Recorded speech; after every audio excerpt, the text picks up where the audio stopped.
अपने घर जाना चाहते हैं, घर जाएंगे हम।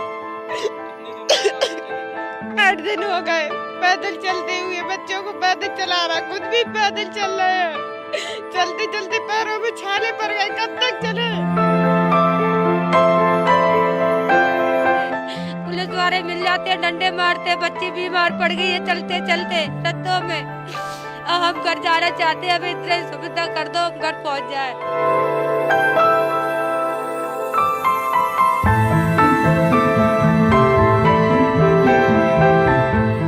हे दर्द, अब तू ही रहम कर, इतना भी ना तड़पा कि रहमदिल लोग इंसानियत ही भूल बैठे।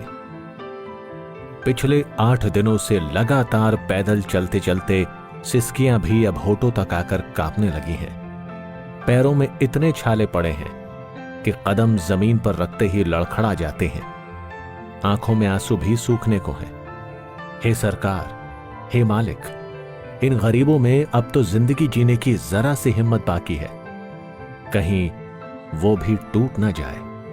कुछ कीजिए, भाषण छोड़िए, मदद को हाथ बढ़ाइए और इन गरीबों को घर पहुंचाइए। हमें ऊपी जाना है, हम परेशान हैं, नहीं कुछ खाने को नहीं कुछ है। हम और चलते चलते और छाले पड़ गए पैरों में, हाथों पैरों में दर्द हो रहा है, चला नहीं जा रहा है। कब तक चले हम पैदल? 8 दिन हो गए हमें चलते हुए, अब हमने भी जाना चाहते हैं। हमारी कोई व्यवस्था करो, हमें घर पहुंचाओ। कहाँ से चले थे आप? अभी कहाँ पर? पंजाब से, गढ़शंकर घाई से। अच्छा, अब पुलिस वाले क्या बोलते हैं आपको? पुलिस वाले जाने नहीं देते, अगर उनसे ज्यादा नौरे पाते करो 5 छूते हैं, फिर भी वो नहीं निकलने देते, और कुछ कहो तो डंडे मारते हैं। लाचारी देखो इन बेचारों की, 2 वक्त की रोटी भी नसीब नहीं होती। कोई रहमदिल इंसान मिला तो खाना खिला देता है, और कोई संवेदनहीन से भेंट हुई तो दुत्कार कर भगा देता है। छोटे छोटे बच्चे पैदल चलते हैं, खेतों में सोते हैं, पेड़ों के नीचे आराम करते हैं, लेकिन इनके आंसू पोंछने वाला कोई नहीं है। सरकार आश्वासन देती है, पुलिस डंडे से पीटती है, मंजिल दूर है और दर्द इतना कि जुबान से यही निकलता है, और कितना चलूं, और कितना चलूं। अपने घर जाना चाहते हैं, घर जाएंगे हम। कितने दिनों से कहाँ से चले थे आप? 8 दिन हो गए पैदल चलते हुए, बच्चों को पैदल चला रहा, खुद भी पैदल चल रहे हैं। चलते चलते पैरों में छाले पड़ गए, कब तक चले। भी नहीं मिल रहा, पर किसी ने दे दिया तो खा लिया, नहीं दिया तो भूखे चल रहे हैं। हम अपने घर जाना चाह रहे हैं, मैं घर पहुंचा, हम यहीं नहीं रहेंगे। इतने दिन हो गए हम भूखे हैं, पेट में कुछ खाना भी नहीं गया है। तो खाना नहीं गया, घर की याद आ रही है? हाँ, घर की याद आ रही है।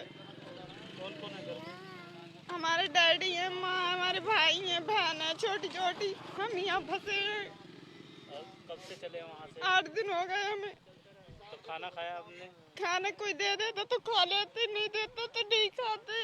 तो छोटे छोटे बच्चे हैं आपके साथ, किसी ने दूध दिया हो, किसी ने बच्चों के लिए कुछ? तो बच्चों को खिलाए, हम खाए।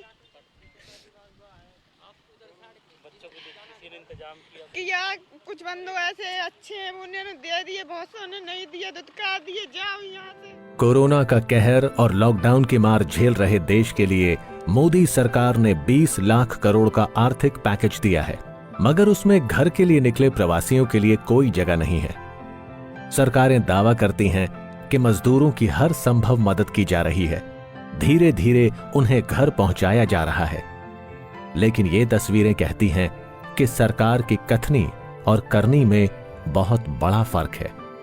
पलायन के इस दर्दनाक दौर में अब तक 100 से ज्यादा मजदूर मौत का निवाला बन चुके हैं, और सरकारें अभी तक दावों पर ही टिकी हैं। कहा जाता है, हम करेंगे, हम कर देंगे, प्रवासियों को घर पहुंचा देंगे, लेकिन धरातल पर सच्चाई देखो। प्रवासियों की हालत ऐसी है कि कलेजा कांप उठे। हम घर पे जाना चाह रहे हैं, हमें घर पे पहुंचाओ, कुछ मजदूरों से इसलिए कहला कि हमारे घर पे पहुंचा दो, हमें खाने को नहीं मिलता है, पहनने को नहीं मिलता है। मतलब हम काम कर रहा था, हमारा ठेकेदार भाग गया था मैं छोड़ के, और वहाँ से हम भागे थे, इसके हमारे बच्चों को खाने को नहीं दिया था किसी ने। तो हमने कि बच्चों को ले अपने घर पहुँच जाएंगे, तो रास्ते में कोई तुम जैसे भैया मिल जाते थे, वो हमें खिला देते थे, तो हम बच्चों को खिला देते, अपना खाते कि बच्चों को खिलाते थे। पुलिस वाले मिल जाते, डंडे मारते, बच्ची बीमार पड़ गई है चलते चलते रस्तों में। अब हम घर जाना चाहते हैं, अब इतना ही सुविधा कर दो, हम घर पहुंच जाए।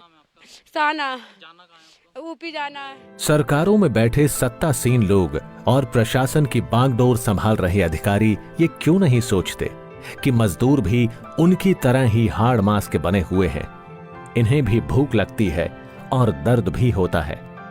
हरियाणा के करनाल से गुजर रहे ये प्रवासी मजदूर पंजाब से पैदल चलकर यूपी बिहार स्थित अपने घरों को जा रहे हैं।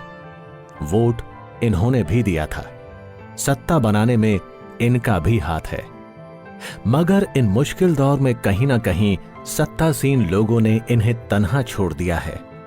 बता दें कि प्रवासी मजदूरों की लॉकडाउन में नौकरी चली गई, बचे खुचे पैसे खर्च हो गए, राशन के लिए मोहताज होने लगे, तो भूख की तड़प में घर याद आया और ये पैदल ही घर की ओर निकल पड़े।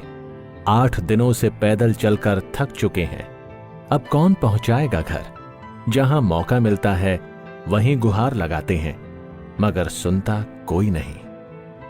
करनाल से केसी आर्या, पंजाब केसरी टीवी।